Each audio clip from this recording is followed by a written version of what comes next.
Saya panggil semua ke sini sebab dalam mesyuarat pemegang saham nanti, awak semua kena jatuhkan Lin Si Yin. Xiao Yue, awak jangan lupa, Si Yin sendiri yang dipilih sebagai pewaris oleh Tuan Bersalin. Dah tu kenapa?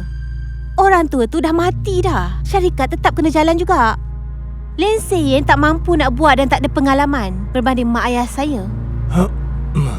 Kenapa kami kena sokong awak? Angkat tangan je, dapat 1 juta. Zhang, angkat tangan je pun. Takkanlah nak tolak rezeki.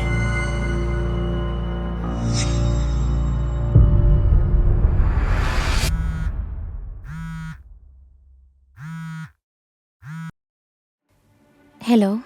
Cik Ling, macam yang Cik dah jangka, Ling Xiao Yue memang tengah rapat dengan pemegang-pemegang saham syarikat.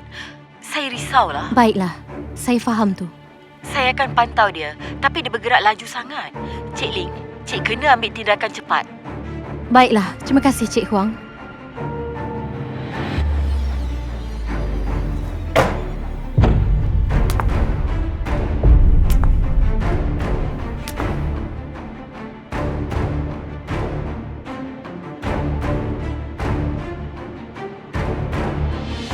Baik semua, mengikut wasiat Tuan Bersaling, selepas hari jadi ke-25 Cik Ling Si Yin, beliau secara rasmi mewarisi Lin Group dan beliau akan dilantik sebagai Presiden Lin Group. Nanti dulu.